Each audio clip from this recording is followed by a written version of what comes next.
Hello everybody, and welcome to today's episode of the ICGEB Soft Skills course. Today we will be talking about intellectual property rights, or IPR for short. I am Elena Benedetti, Fundraising and Technology Transfer Manager here at the ICGEB in the Trieste component.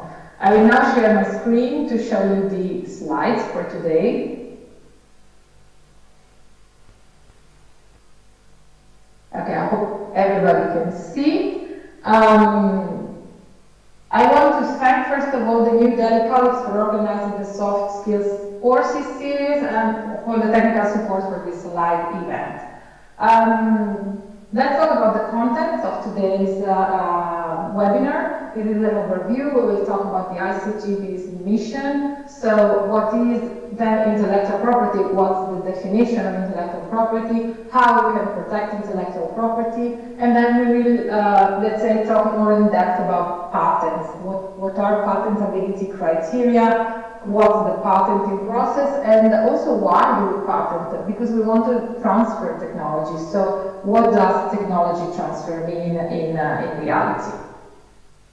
The center was created in the 80s as a special project of UNIDO. UNIDO is the United Nations Industrial Development Organization. So we already have here some inkling that this technology that we develop has to go somewhere outside ICGEB. And ICGEB became an autonomous organization in 1994. We all know that the center carries on advanced research and training in the areas of molecular biology and biotechnology. And it covers many topics, from cancer to transmissible diseases to plant biology and biofuel production.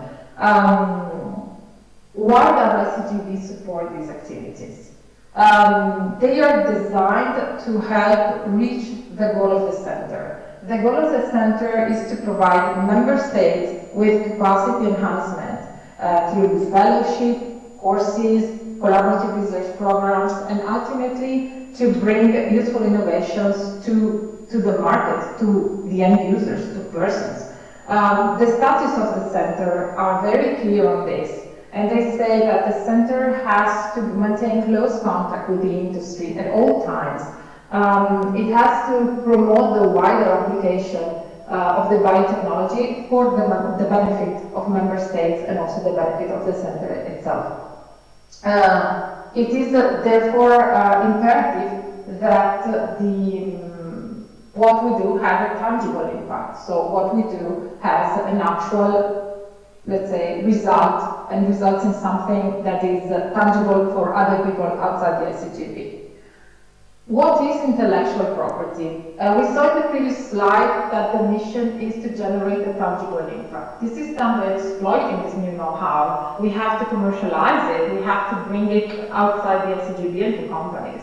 To learn how to do this commercialization step, it is very important to introduce the concept of intellectual property. IP refers to the creation of the mind, of any idea, novel idea that you can have. This is a very wide definition. It includes works of art, for example, a painting, a song, a poetry, inventions, so a new mechanical part, equipment, a new process, a new therapy, computer programs, designs, and trademarks. Since innovation and creativity are key drivers of progress and economic growth, IP protection laws have been established in many countries since a long time, like since the middle of the 19th century and so on, in order to facilitate the investment to develop new knowledge. The basic concept behind this is the fact that if I know that my invention, that I have invested money and time to develop, it is my exclusive right, then, okay, I will invest. Otherwise, if everybody can use it, then maybe I will invest less and I will have less inventions. IP is owned by the person or organization or group of persons, group of organizations that develop the creation, the idea, or the invention. The ownership of the IP can be legally protected in a variety of different forms. Each nation has their own IP laws, Of course, they all change from country to country. There are many international treaties, and there is a work to try to harmonize all these laws in a way so that it is easier to make it similar for everybody. You may ask yourself why you need to have some basic knowledge about intellectual property. You are here to do science. You are not here to draft legal documents, discuss about intangible assets, or make contracts with companies. But scientists, by definition, discover new stuff. You invent new materials, new processes, new technologies, new therapeutics, and so on and so forth. There is no doubt that the invention, what you do every day in the lab, so the invention of something new, or the novel and unforeseen use of something that is already existing. So if you discover that an already existing coding sequence, protein, bacteria has a novel application, that is an invention, and that is intellectual property. All these efforts that you make in the lab every day lead to an increase of the knowledge base. You communicate those via publication in scientific journals or conferences. You are disclosing your intellectual property to the public. So you have to know what IP is. This, of course, is done to increase the recognition of the scientists, to increase the knowledge of the scientific community, to improve your reputation, to improve your career success, and so on and so forth. If the IP is not disclosed immediately, you may decide to file for a patent. We have all heard of patents. This is just a way to register in a specific office, and we have specific offices in each country, your intention to claim the IP. And you have to describe it in such a way that it is clear what are the boundaries, what is the scope, what is the benefit, and so on and so forth. Also, you may find yourself collaborating with industry. Companies require confidentiality regarding the IP that you will share and they will share. You have to set boundaries between your IP and their IP, or how to manage the newly produced IP that you will produce by collaborating. In the end, you might in the future also become an entrepreneur yourself, so deal with very real economic investments that will become intangible goods. So intellectual property is a good that has a value, an economic value for a company that goes in the balance sheet. So it is very, very important to understand what it is. So we have here a table with an overview of the different types of IP that you will find yourself, that you will see by yourself in the future or in your also everyday life. We have a type of IP, the green one, the copyright that exists automatically. It covers any artistic, literary work, from music to even a scientific essay, writing, a paper, a book, a song, whatever. Copyright is automatically granted to the author. That doesn't need a registration. So as soon as you've written something, and we have to note that copyright does not cover, it covers the way you have written, let's say, not the technical content. As soon as you have written something, you are the author, and you will be the author of that, something that you have written forever. One small note, but important for scientists such as yourself, is that copyright can be transferred, and usually journals that you will publish into will ask them to have either the transfer of the copyright of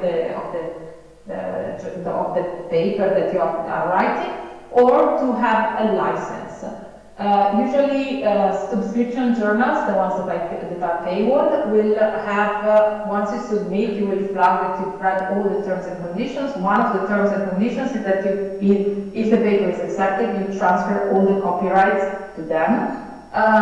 Instead, open access journals usually ask just for a license, so you still have all the rights on your work. Of course, this does not include the scientific rights. You have still the right to pursue your research and so on and so forth. It's just the writing of that specific paper.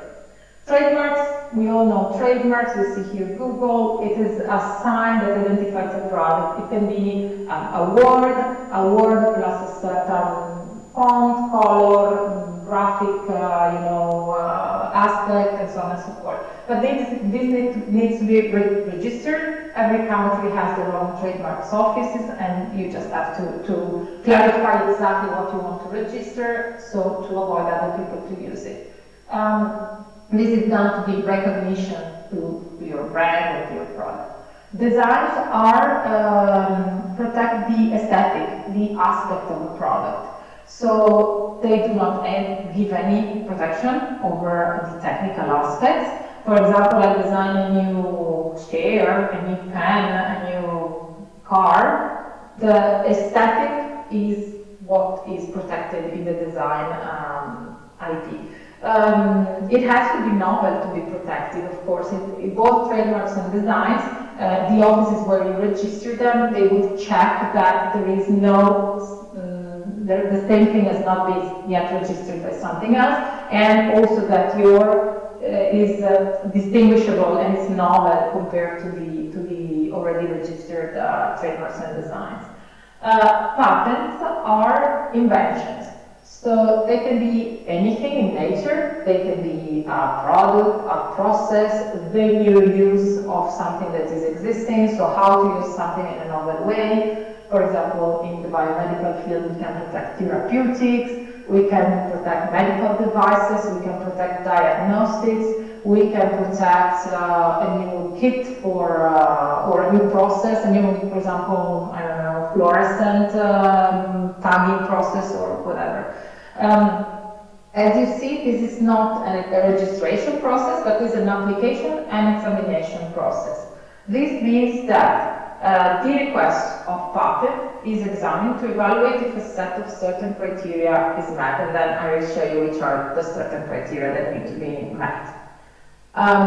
There are other types of intellectual property that are recognized. Example, the trade secret. The international intellectual property law recognizes the trade secret as a protected IP. But this has to be something that is commercially valuable.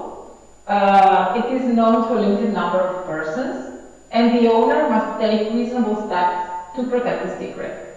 If you have an invention and you have not yet patented it, and it can have commercial value, you and your research group and your supervisor know about it, you have not published yet, you are keeping it secret. So for example, if you collaborate with another university, you have an NDA with this university, that is a trade secret for the time being. It is an intangible asset, so even the trade secret, it has an economic value, okay? So for companies, for example, trade secrets can be put in their balance sheet as an asset with a certain value. It is owned by the originator, because this is in any type of valuable information that is not widely known. So it can be even commercial info, market info, or these kinds of information. We have another type of intellectual property, which is the plant variety right, or plant breeders' rights. This protects new plant varieties. Protectable varieties must be distinct, uniform, stable, and novel. So they must be, let's say, a variety that is clearly identifiable. In theory, you cannot go back to being, let's say, the originator. You have, in this case, exclusive control both over the propagating material and the harvested material. And from there, you can have all the types of agreement for exploitation. Of all the IP that I have mentioned so far, there's actually just two types of IP rights that you need to know. The first one is copyright. Copyright is, we have here the definition of the Oxford English Dictionary, is the right, even by law, to an author over the use and distribution of his or her work. Copyright covers a wide range of works.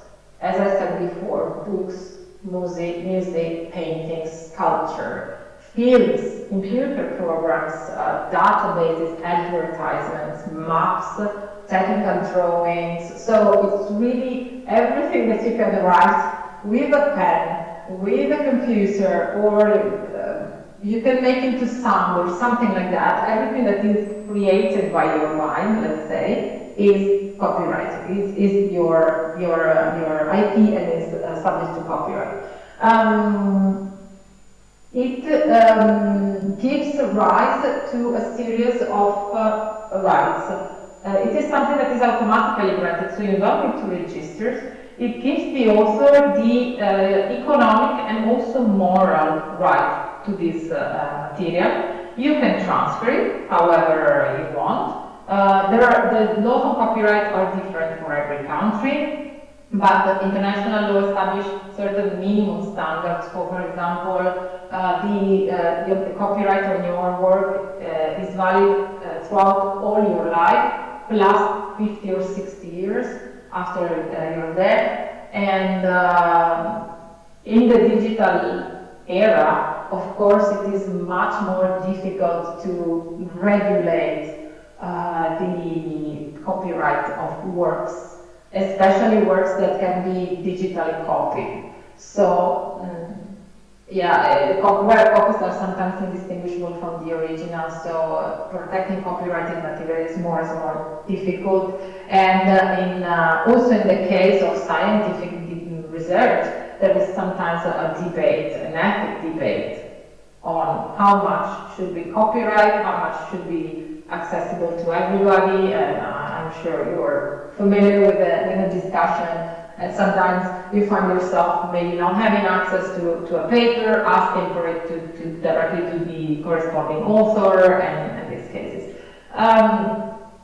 There are also cases of fair use, fair dealings that regulate when copyrighted material can be used without a license. For example, in the case of it is mandated by an authority, for example, the tribunal says that they need to have access to a certain material or something like that, or for the greater good, for emergency, like for COVID-19, many copyright were kind of extracted and the data were used. As I said, registration is copyright gives you a certain number of rights, so the economic rights that are listed here. Sorry, maybe okay, no, it's right. To produce, so you have the right to produce copies, to import, export the work, to create works from your starting original work. In the case of scientific work, it is very important because you will publish a work and then continue working on the same topic.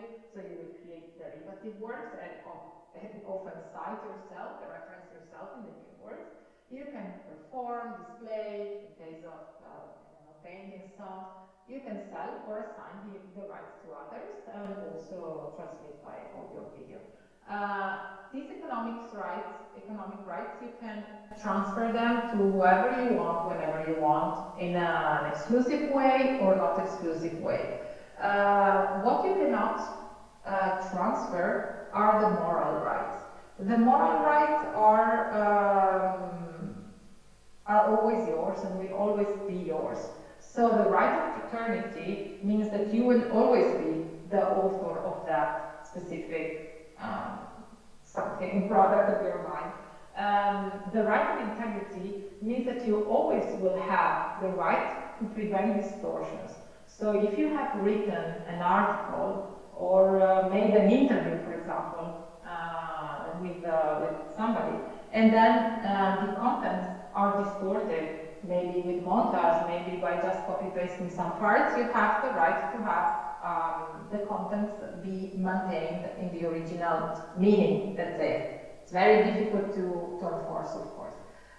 Registration of copyright, as I said, is not mandatory, but it is possible. So each nation has a registry of copyright, and you can copyright your material. In the case, for example, of authors, of professional writers or professional songwriters, they will usually copyright their products.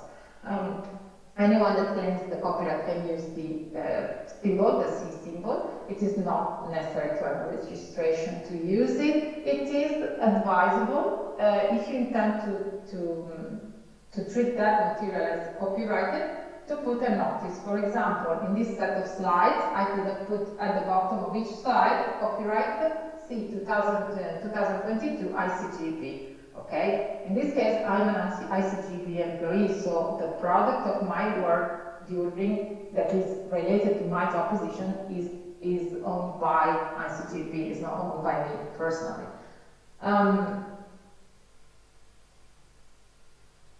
There is an organization that I want to mention that is called Creative Commons. Creative Commons is a non-profit organization, and they were created a few years ago because they realized that the scholarly research in journals were becoming inaccessible. And they also saw that open access journals and publishers were starting to publish, and they had difficulty in obtaining copyright for the journals because for their articles, because they had, of course, a lot of competition from established journals. So Creative Commons was created to provide licenses to publish content online with open access setting. For example, you see that the ICGEB podcast is subject to the Creative Commons license and the terms of use. And you see also a little symbol with some acronyms there, some letters that have a meaning that I will explain in the next slide. The Creative Commons license, you maybe have already given it many times, knowing that you're giving it or not knowing, when you have published with open access journals. The creators, in this case, retain the copyright, so the copyright is still yours, but you allow that publisher to copy, distribute, or make some uses of your work. Which uses depends on the type of Creative Commons license that you choose or that the publisher chooses. So you always get the credit for your work, the work is yours, but the publisher can put it in the website, they can distribute it, etc. Creative Commons has a series of sub-projects that include Science Commons, for example, CC Learning, so there's many projects to improve this system of, let's say, open science and open access. There are, as I said, different types of licenses. As you say, they are identified by the little letters that you see and the symbols that you see in the gray square. You can license, for example, only for, I don't know, research uses, or also giving the possibility to remix, to build upon your work, to adapt it, to change your work. Also to use it commercially, with the credit for your original creation, or also with the credit for all the derived new creations. So you have many different ways that you can manage the Creative Commons license, and if you go on the website, they have many tutorials and they explain it very well. If you see the CC logo, you know that you are maintaining the copyright of whatever you will be publishing, but you are giving certain rights away. So look at the little symbols and check on the Creative Commons website which rights or which activities you are allowing the licensee to make with your material. Let's move from copyright to patent. So copyright in your case will cover everything that is publications, book chapters, participation to conferences, interviews, podcasts, all these types of things that you might be doing in your research activity. A patent is a different type of right. It is granted for an invention. An invention is can be everything novel, but it has to be something that you can produce. So it can be either a product, a process, a new material. It has to provide a new way of doing something or offer a new technical solution to an existing problem. To get the patent, since we have seen that it has an evaluation period, an examination period, you need to disclose technical information. And you need to disclose technical information in the first phase only to the patent office and to the examiner, and then it is disclosed to the public. This is a very important type of right because it's a government-granted legal right that has a certain duration, so it has a limited time of life, let's say, usually 20 years. It is especially designed to exclude others from using your invention. So you say, I invented this, I will use it exclusively for the next 20 years, and the invention has to be precisely defined, and this is done by writing the patent claims, and we will see later what the patent claims are. Why you want to patent? You want, also patenting costs, of course, it's much more costly than, for example, a trademark application. Why would you want to do it? To protect the investment in technology development. So, for example, either if you are in a research center, or you have your own research labs, so your own budget, or you're in a company, you have invested time and money in a certain technology or innovation. So you want to protect it because you think it will have maybe a commercial exploitation factor. You want to keep, maybe you are already in a certain market and you have an innovation related to that market. If you are a company, you want to keep competitors out. You want to open a small slice of market for yourself if a competitor has a dominant patent. So you have a competitor that has the majority of the market, but you make an innovation in that specific product, you patent it, so you can show that you actually have something better, let's say. And also you can do it, let's say, to avoid that other third parties, companies, organizations, patenting their own innovation maybe cover your commercial product and process, because sometimes, of course, technologies and processes overlap. Of course, once you have patented, you can gain revenues by licensing. There is an exception to keeping, let's say, to the exclusivity of the patenting. For non-commercial purposes, the contents of a patent, the innovation in a patent, can be used by anyone. Privately, for academic research, so if you see something in a patent that you want to use in your research, you can use it without any issue. The patent relies on the so-called implicit social contract. It means that if when you own a patent, you are actually forbidding others from using this invention for a certain time. You can choose to let some use the invention and some will not be able to use the invention, and this is exclusively the decision of the owner of the patent. So you can use it, decide to give it for free. For example, some large international organizations, or for example the WHO, sometimes they patent and then of course they give the patent technology for free. But technology and innovation is made of many different steps.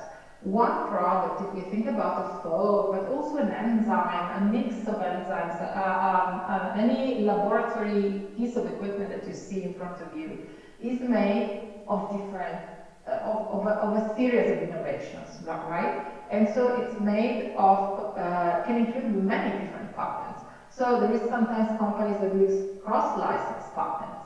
So there are many companies that produce cell phones, so they will cross-license certain patents to produce, to have the right technology.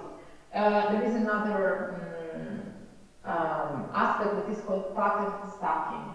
Maybe you will find yourself in the future developing an innovation, and it will be novel and you will decide to patent it. In this case, you might see, let's say that your innovation is a coding sequence for a protein that has anti-cancer activity, okay? So the protein itself is something that's already existing, but you have discovered that it has anti-cancer effect. So your innovation is the use of the protein as an anti-cancer treatment. You foresee that you have to produce either the protein or the coding sequence, you have to deliver it. So you see that to get to the clinical application, to an actual, let's say, commercial exploitation of this patent, you need to put together many different production steps. Maybe one of the production steps, let's say purification, I don't know, I'm inventing, will be, the best one will be a method that has been patented by someone else. Maybe the same with delivery, I don't know, or formulation. Maybe you will have to use part of a formulation that has been patented by someone. So you will find, you might find that to use your patent that you have deposited and that you own correctly, you have to get sub-license to actually commercially exploit it. You have to get sub-licenses from other actors, other companies or research organizations that own technologies that you need. This can happen to you, or it can happen to the company that will license your patent. So you might find yourself having this discussion with a company that is interested in your patent, but is saying, oh, I need to spend this amount of money because I need other 2 or 3 licenses to use your patent, to actually produce your innovation. This is called patent stacking. So it's something that happens more and more because technologies and science is complex. When you have invented something, you have this, light bulb moment, and you have maybe some data, of course, that back you up. You have to look if your invention is patentable, has the patentability criteria. So the patent we have set is granted after examination by the patent office. It is on formal grounds. It has to be substantive, so it has to be actually, you have to prove that what you're saying is actually true, or at least credible. The invention is patentable if it has 3 characteristics. It has to be novel, so it has to be not previously described in literature or a communication, so it has not to be known to the public. It has to be inventive, it doesn't have to be an obvious improvement, a small improvement.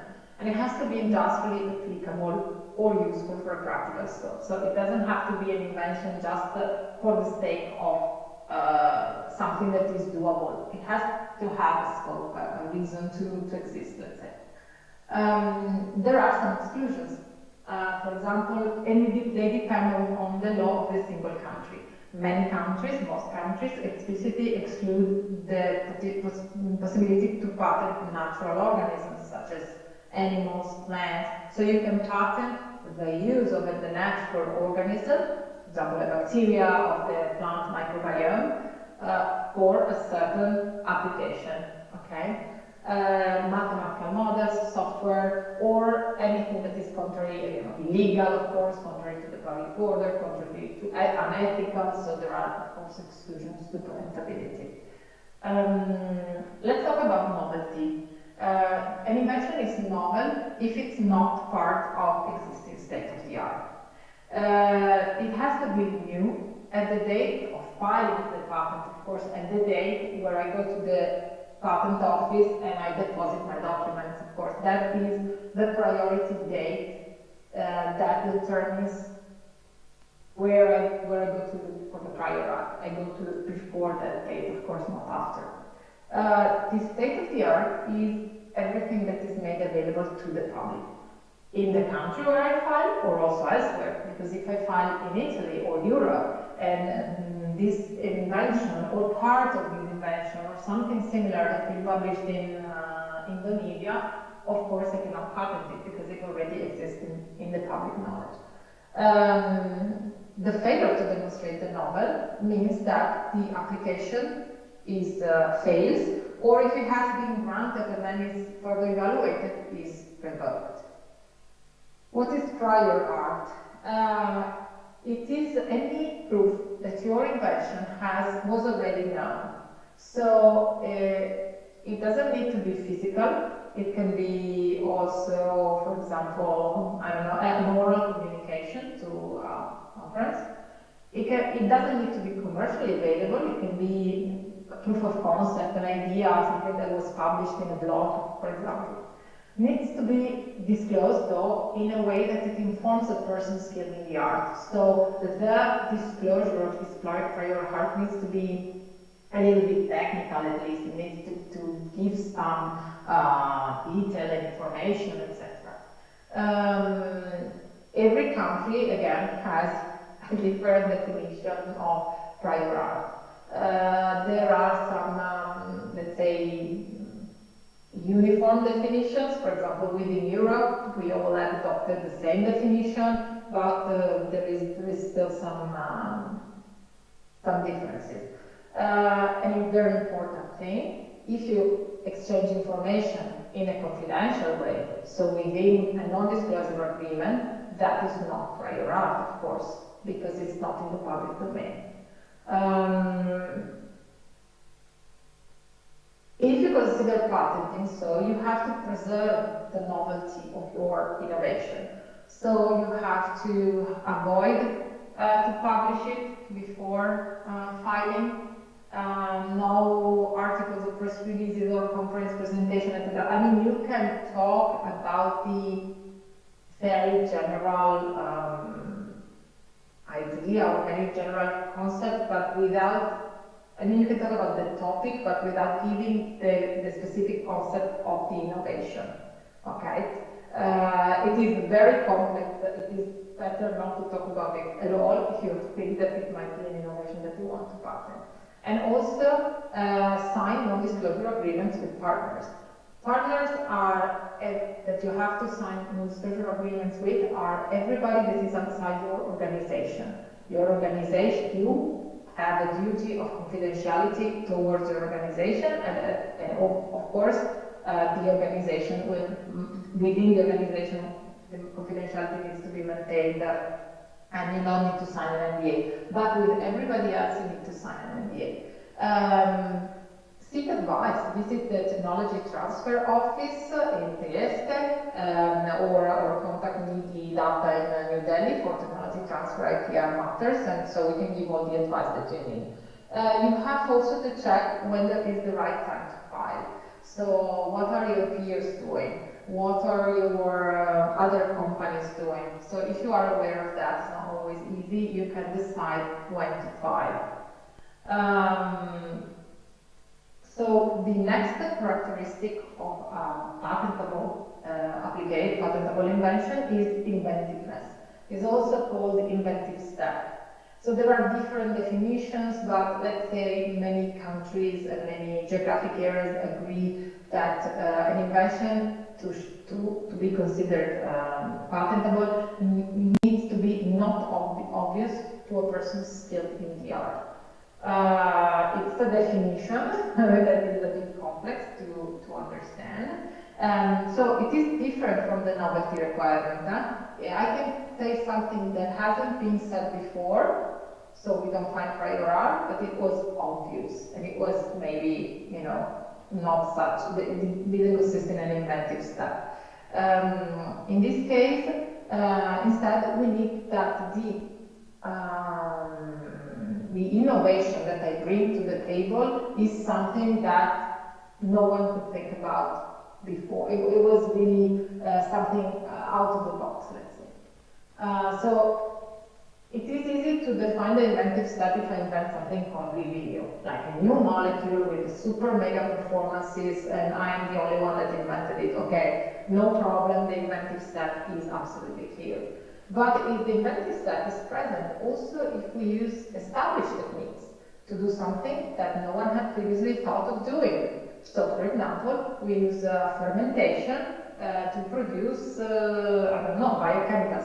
Nowadays it's something that is done routinely, but a few years ago, fermentation was used only to produce maybe food and such, decades ago. And then we started to produce maybe chemical intermediates, so something like that. The inventive idea will be doing this new thing using known techniques, or the opposite, it is finding a way of doing something that people have wanted to do but could not think how. So the output maybe is something that could not be achieved, and I have the idea on how to achieve this goal. How do we assess that in a practical way? Practically, this is so inventiveness. It has to be carefully assessed because we want, yes, to give you the legal right to exploit in a commercial way your innovation, but we want to prevent that exclusive right form barriers to normal and routine development. Because if even small innovation steps are patented, then commercially it becomes very difficult to produce anything. The process of evaluating is in two steps. First, we determine the closest prior art. So what's the closest thing that is already existing either commercially or as a lab scale? We establish the technical problem to be solved and determine if knowing the problem and knowing the prior art, the average technical skilled person could have had the same idea. This is subject to the evaluation of the patent examiner, and so it can be different from country to country, from office to office. The third characteristic of a patentable invention is that it has to be industrially applicable. The intention here is that, yes, I give you the monopoly rights and I give you the right to exploit this invention, but only if it has some useful practical purpose. So it doesn't have to necessarily to make money, but it does need to be useful. Okay, so it has to have either an industrial application in any kind of industry or a utility, maybe it's not industrial, it's, I don't know, in the public sector, so but an application, and it is physically possible to make the invention. So to make an example, let's take again the case of a sequence that is encoding for a specific protein or part of a protein. So the sequence is naturally occurring. The protein or part of the protein is naturally occurring. It is possible to patent this only if we can describe for which novel use we will produce the protein and how we will produce and isolate it. So what is the industrial, in this case it's the medical, but what is the industrial, the final application? And is it physically possible to make it? And in this case, I will describe maybe more than one way to make the protein or to deliver the protein. So the discovery of a sequence, for example, a genomic sequence or part of it by itself is not patentable. If it doesn't have, you can patent the useful application if it is novel, etc.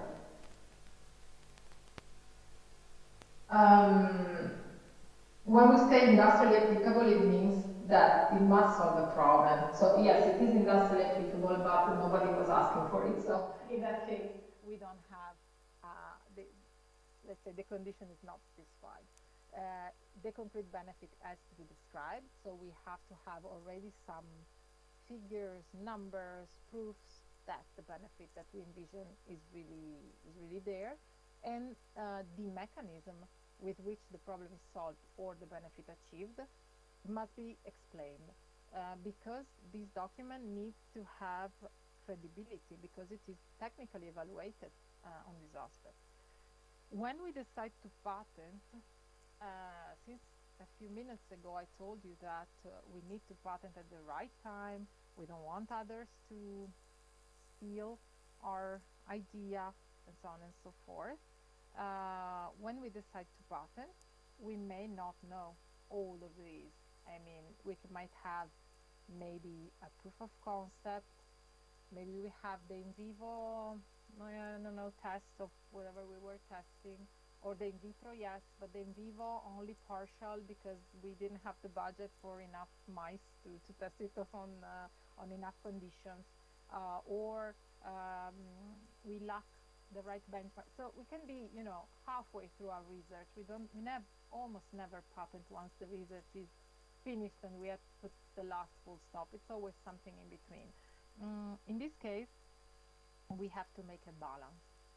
When we describe for example, the way in which we make the invention, we produce the invention.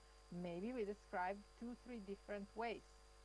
So we deliver the sequence with the AAV vector, or with liposomes, or with, you know, you can describe more systems that make sense, and then you can test them further later on, and then you will have your own, you will make your own decision, but the patent will cover, for example, the use of the protein or the coding sequence of the protein delivered in 3 different ways, produced in a couple of different ways. So you can make a patent that is actually bigger than what will be the actual industrial use, because then you will go in a funnel way to choose the final way to make this, for example, protein in this case.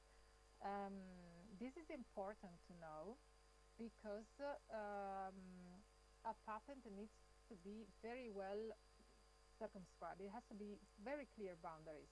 If you don't put a production, I don't know, pathway in the patent, that production pathway is not covered, even if you produce the same protein for the same use. Okay, so you have to be very careful. But if you read a few patents, I will show you where we have the ICGEB patents, for example, you will see how the wording is very specific, and how they are written in a kind of peculiar way. What informations are in a patent? Bibliographic information, so basic information like the inventor, the proprietor, so the owner of the patent. These do not coincide often. The date of filing, the technology class. There is a very short abstract, really a few sentences, and then there is a description, which can be even very, very big. You can summarize. You describe the background, the prior art. You cite the prior art, existing patents, and all that. The problem, and an explanation of how you will produce your invention. So how you will. Usually, you make examples. And then one of the most important parts of the patent are the claims. So you here define actually the extent of patent protection. You can write whatever you want in the description and the explanation and the examples. The claims are what is protected, okay? And then you can have drawings, schemes, or other, aids to help understanding. Here we have an example of a patent that has been granted. That this is published. I'm sharing all public information. If you go to the European Patent Office website, you will find it.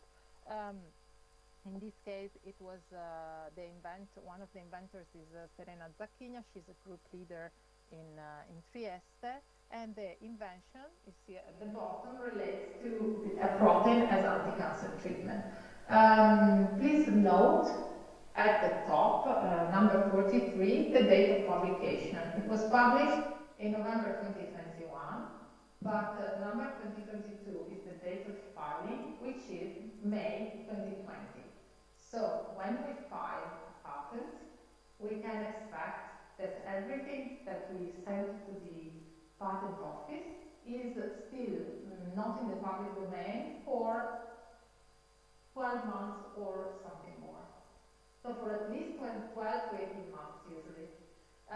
So we have this time, we file the patent, and then we have this time, and we know that no one else will know that we have, let's say, we filed this patent, or that this information will become at a certain point public. You see that the inventors are certain persons, Zacchina, Giac, and Cappelletto. The applicant, so the owner of the patent, are the ICGEB and the University of Trieste. Why? Because Serena Zacchina, Mauro Giac, and Ambra Cappelletto developed this invention, being employees of these two organizations. So usually the employee owns the IP rights to your work. This is, let's say, an example of what's inside. Just 2 pages. and I'll show all of the pages of the patent. That is the same patent as the previous slide. Here we see that at the start we have to describe the background of the invention. In this first, let's say, chapter, we describe the prior art, we describe the problems we solve, we describe, we cite previous patents that maybe use the same patents for other reasons, or that might have certain link to our innovation. There is no patent with zero prior art. That is virtually impossible, so don't be afraid to put the prior art, because that's actually what will come out to the examiner. The examiner will find that anyway. Then there is the description of the invention is composed of various parts. You will make a summary, you describe it, you describe figures that are then in a separate, let's say, attachment. There are examples here. I don't know if we see an example as well, but in the examples you describe the actual, let's say, process or production or experiment that you make, okay? All this information are required from the patent examiner to be able to evaluate these three parameters that we have mentioned before: the novelty, the inventive style, etc., in the industrial application. A key part of the patents are the claims.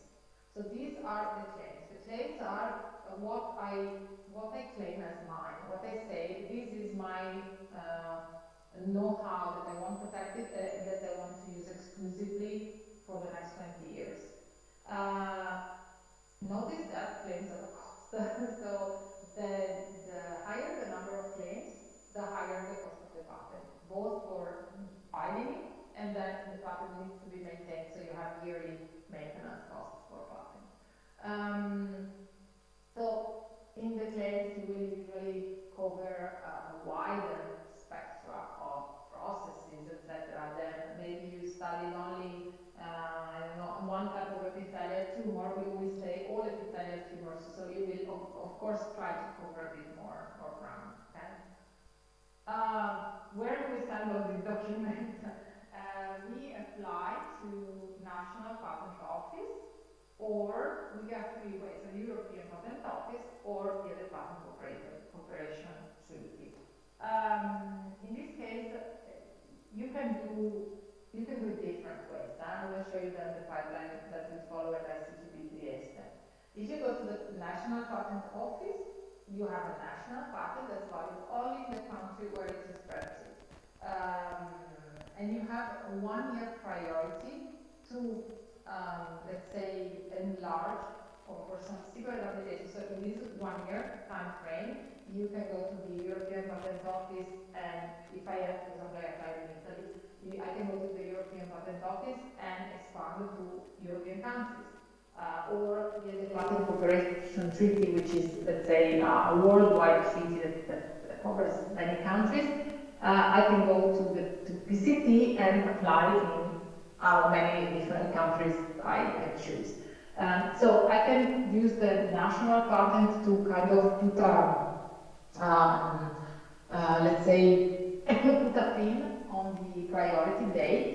So I say, okay, I did the national application today, so today is the priority date, and the prior art is only up until today. And then I have 12 months in which I can collect more data, and then I can make the European IPO application to European Patent Office or the PCT application to, let's say, keeping the same priority date, but in these new applications I can also add more data if I have the time to make more experiments. For example, that is a strategy that is usually used.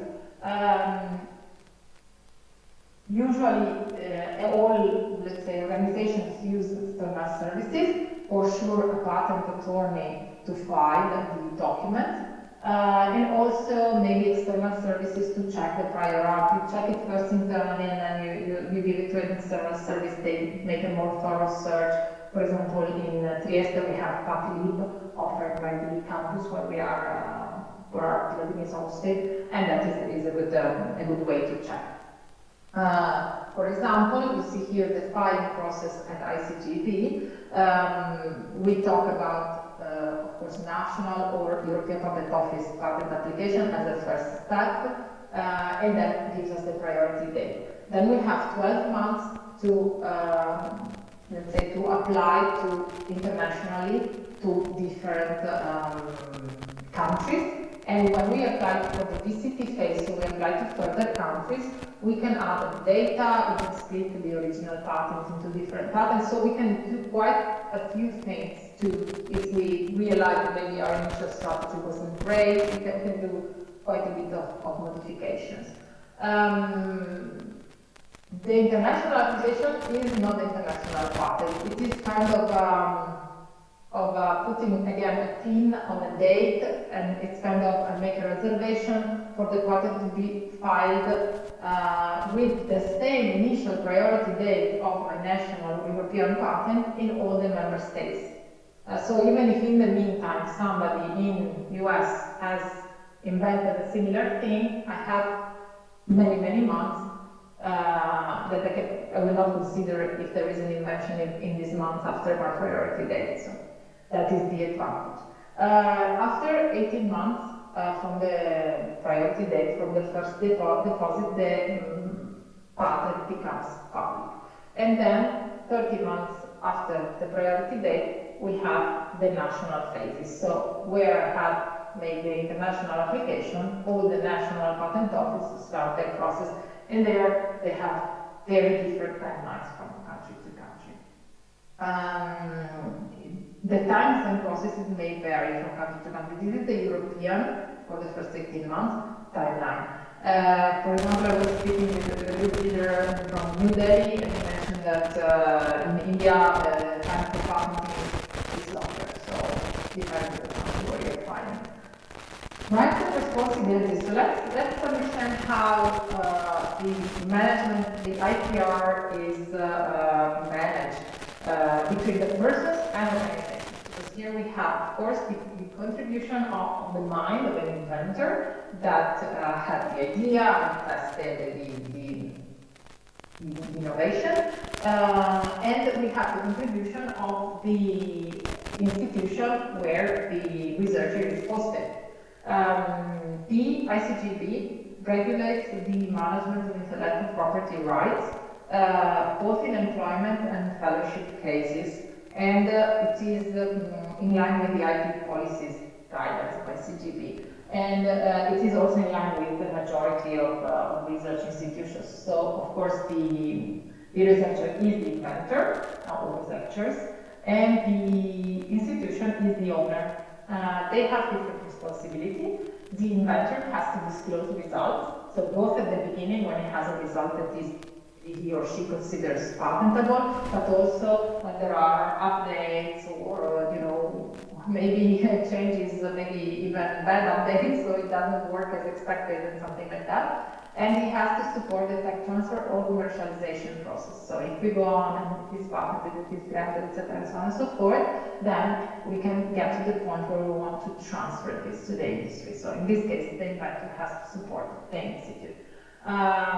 It has the right to be acknowledged as inventor. In certain instances, but it's not common at all, he also can benefit from part of the profits. The owner, so ICGEB owns the patent, has to seek protection for the intellectual property rights, so it pays for all the expenses, and defines the exploitation strategy. So is it a technology transfer, a licensing, or do we sell the patent? You can also sell the patent, not licensing. And it has the right of ownership and collects the benefit from, if there are economic profits, let's say. I have previously said that knowing the prior art is essential to verify the patentability of your invention. Even if you're not considering filing a patent application, searching for patents can be very valuable for researchers. I show here SPASnet, which is one of the largest single research sources of information. It collects more than 120 million documents from more than 80 countries. So it has, a nice search engine that you can personalize, and you can use it. There are different uses in searching for patents. So you can learn about emerging technologies, or what an institution or company that you're interested into, what they are more keen towards, because they will have probably more patents on that topic. To find solutions for technical problems, because you see in the description of the patent you often have examples. Examples are practically almost lab protocols and very descriptive, so you can use them as such. You can discover, for example, identify potential business partners. You have an idea on a certain topic, you see who has patented on that topic. You can use, I don't know, Google patent search as well, but this is really, really complete and has more functionalities. You can also search patents to understand the freedom to operate. The freedom to operate is quite self-explanatory as a definition. If you have a new idea, maybe you have done the proof of concept in the lab, you are still at the beginning, let's say. You think it's very promising. But maybe you have more than one idea and you don't know which one might be better to bring forward. You may check if there is prior art that would prevent you from filing, for example, a patent in the future, or to exploit it commercially.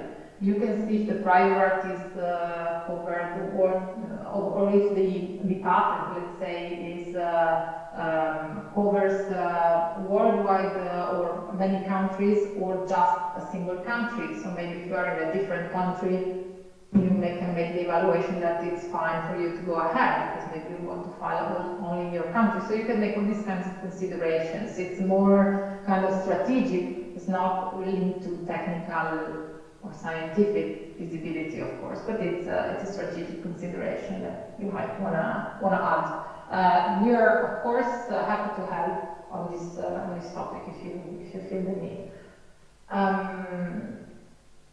Should the researchers patent? It's always a good question, meaning that patents cost.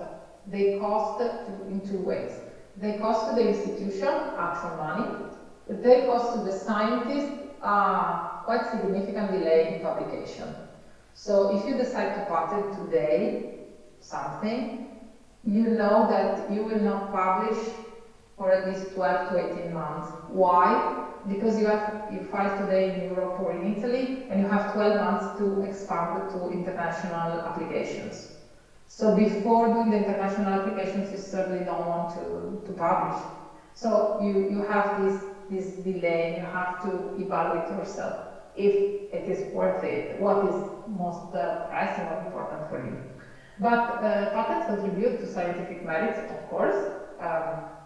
They are the basis for industry cooperation, because industries want to know what they're talking about, to have something tangible that that they can hold in their hand. They help to be identified as experts in a certain field. They are, of course, they can be exploited financially for the researcher and the institute, and they are a first step for the invention to be actually applied. To see your invention reach the real world, it's a huge satisfaction. So I hope that every one of you can see that in your career. You can use patents to help a startup activity, so against competitors, but also to get funding through venture capitals, because they almost all want you to have IP rights in the form of patents. Patents also protect against copycats and are the gold standard for protecting innovation. And there is a big discussion on the value of patents, but they are, as of today, the gold standard. We are talking about all these aspects of patents because more and more the ecosystem of innovation is an open ecosystem. It means that more and more companies and and research institutions collaborate for the progress of science and technologies. Once companies would innovate usually only through internal R&D departments, everything was very closed off. But now 80% of the industrial innovations come from academia. So instead of building internal teams, industries seek external expertise because they can find somebody that's already expert, they don't need to build the knowledge, and also it is, in this way, it is more cost effective for them. This is a trend that is going to continue. We will never go back to companies with only internal research and development. So we need to be aware of this to be able to protect our rights and be able to offer the technology for the takers. Managing innovation means a lot of paperwork, so you need to keep, you as a researcher need to keep records of your experiments, so notebooks, and I don't know, however you say your experiment, to provide convincing documentary evidence that it is, let's say, that the experiments work as you described them.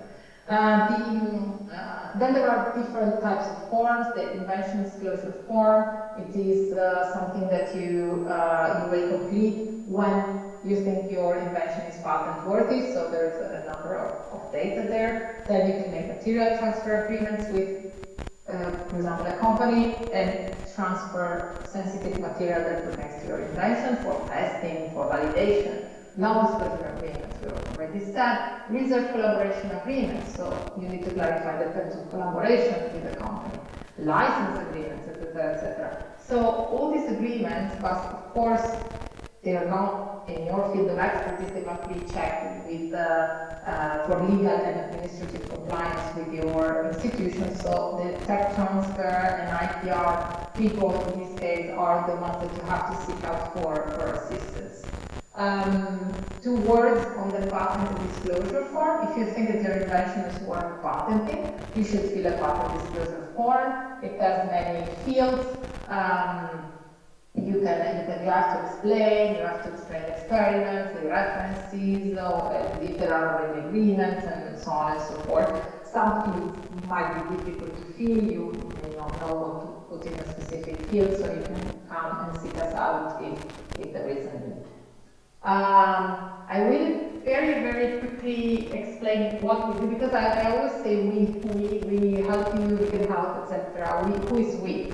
I am from the Fundraising, Technology Transfer and Innovation Office of Trieste. It was established in 2017 as a structured office. Of course, these types of activities were done also before, but as a structured office, we are here since 2017. We work in all those aspects where open innovation, collaborative research, agreements with industries are involved.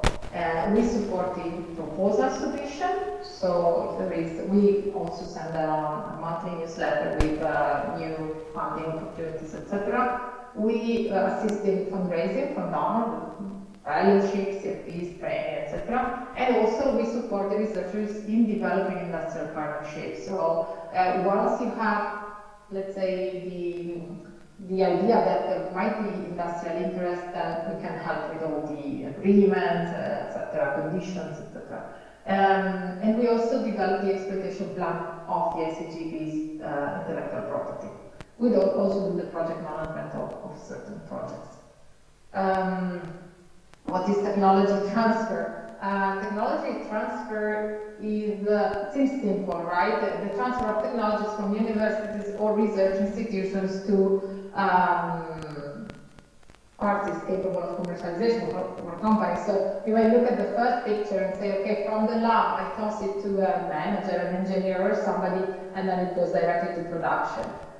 I'm sure that all of you know that it is not like that. There are many, many passages. You have to assess the commercial potential, the interest of these inventions, the techno-economic feasibility. Maybe it's super interesting, but economically incredibly costly, so it's not viable. So there are many, many aspects. So the matter is complicated. It also depends on the technology readiness level of the invention, meaning you have the patent, okay, let's say that we have patented, but is it patented on the basis of a proof of concept? Do we have a demo level? Do we have a preclinical trial already?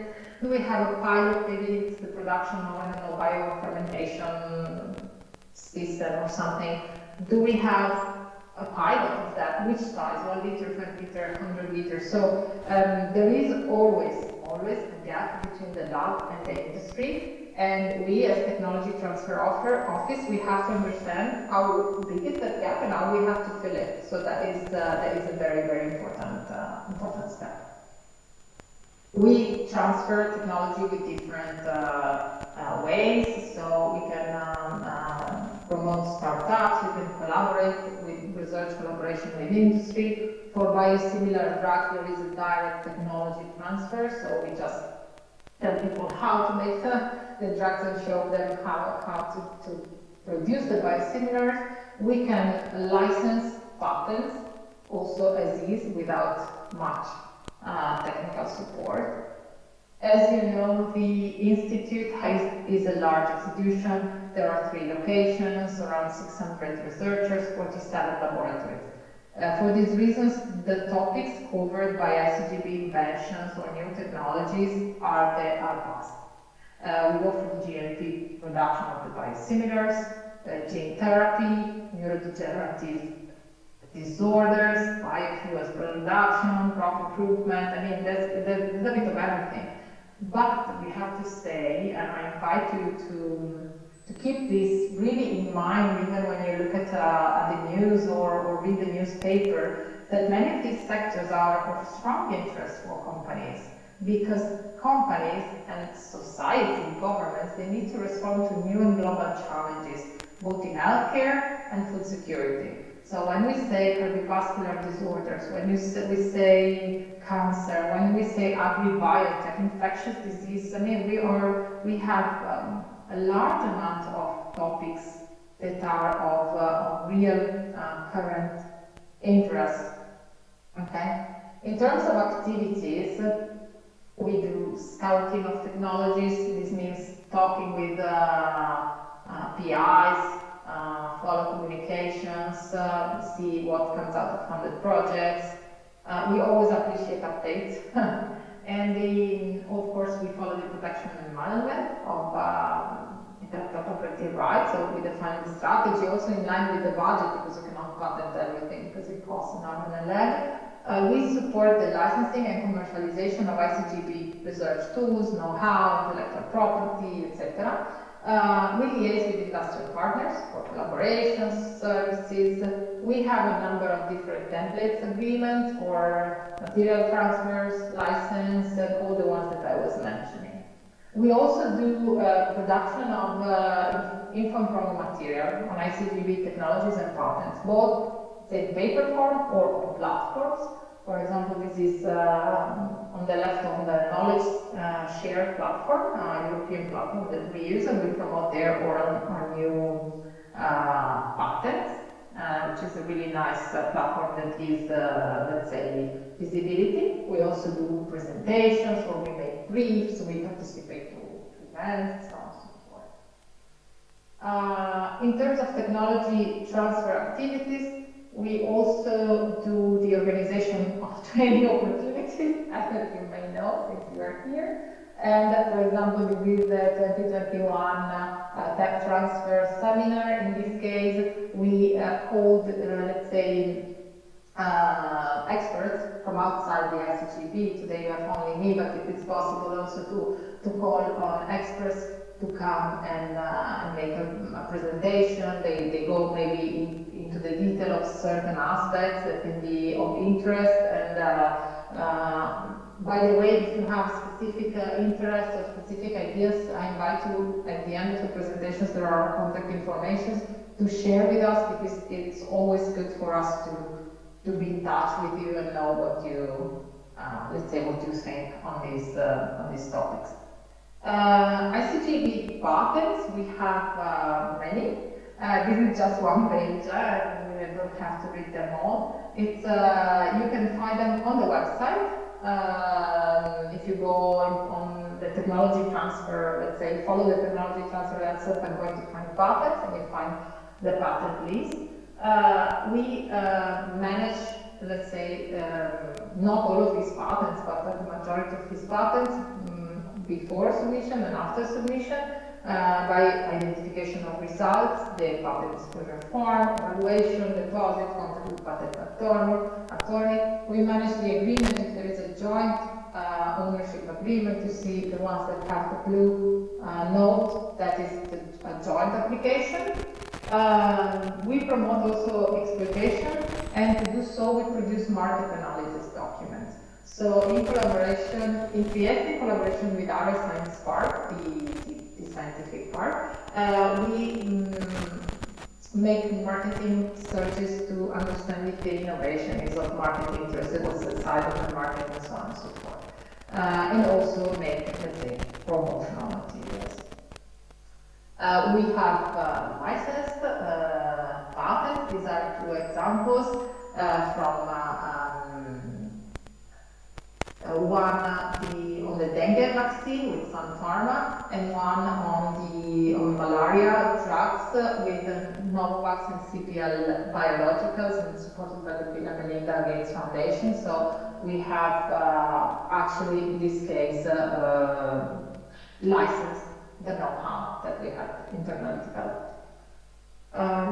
We also collaborate with companies. Sometimes it's licensing, sometimes, since I said before, there is this gap between what we do in the lab and what can be done at the industrial level. Sometimes what we do is to collaborate, cooperate, and usually the industry supports us economically in this type of collaboration, or we try at least to ask as much as we can for the support of the industry in order to fill this gap, no? To bridge the gap. So for COVID-19, the group of molecular biology in Trieste, they had a collaboration with MSC Cruises to implement sanitation systems. So in this case, the laboratory was testing virucidal agents, so ways to render the cruise safer for the people. Then in the lab, the bacteriology lab, about the plant microbiome, Dr. Venturi investigated bacterial strains that have beneficial properties, and in the lab they actually isolate these bacterial strains. And these bacterial strains are then licensed to specific companies, but there is also an ongoing scientific collaboration. It's not just the licensing. In the, let's say, innovation and can be also used for funded projects or collaborative projects where we want to go to, with a research collaboration agreement, we want to go towards a clinical trial because we feel that the innovation is of high value for the well-being of people or the cure of a certain disease. In this case, we see the Crigler-Najjar syndrome, and the group of mouse molecular genetics of Dr. Muro was involved in the development of the animal models. Is in general expert in development of animal models of human diseases, and in this case had the mouse model of the Crigler-Najjar syndrome, which was key to develop the vector for the injection of the let's say cure, and then the first patient that has been treated in 2018, and then many more have been treated in the subsequent years. So of course in this case we did one part. We had more partners, and we did one part of the research activity. We also have, it's almost last, one specific unit. We have some, you have probably seen, there is some research that is more geared towards industry, and there is some research that is more fundamental in nature. This will never change. For example, at the ICGEB we have both for example, the bioethanol research that is very close to market. We have the biotechnology development unit for the development of biosimilars that is very close to market. And in this case, we have made, this unit Implicit has been existing for many years, and in the years you can see with how many nations we have made tech transfer agreements. So we have, in these nations there are companies that we made tech transfer agreements with, and scientists have been trained, and different technologies have been transferred. It can be erythropoietin production, insulin, and so on and so forth. So there is also this possibility to make a direct tech transfer for a very, very specific type of activity. So this concludes my presentation, and I want to leave you with this Thomas Edison quote: "The value of an idea lies in the using of it." So use your ideas well, and if you have good ones, contact us. You find the contact information in the box here. So we have, for the FTI office in Trieste, we have a dedicated address, this tech transfer at ICGEB.org. In New Delhi, you find Nidhi Datta, working in technology transfer and IPR, and this is her email, nidhi@gmail.com. And I was very happy to be able to give you some more information. I hope it is of use, and if you have any doubt, we are available at all times. So thank you so much.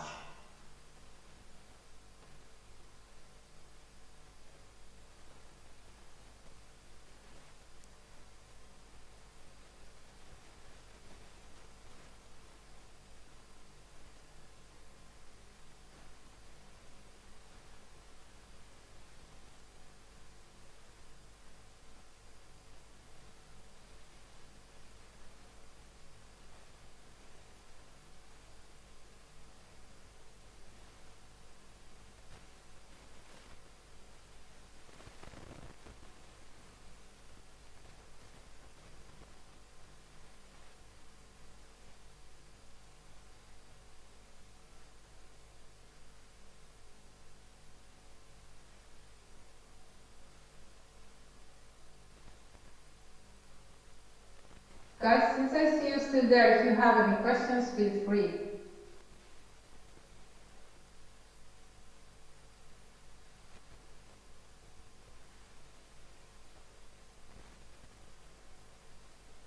Bye.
No, if you use it for research application, you don't need to seek the permission for from the patent owner. So you are in your lab, you see a process in a patent that you like.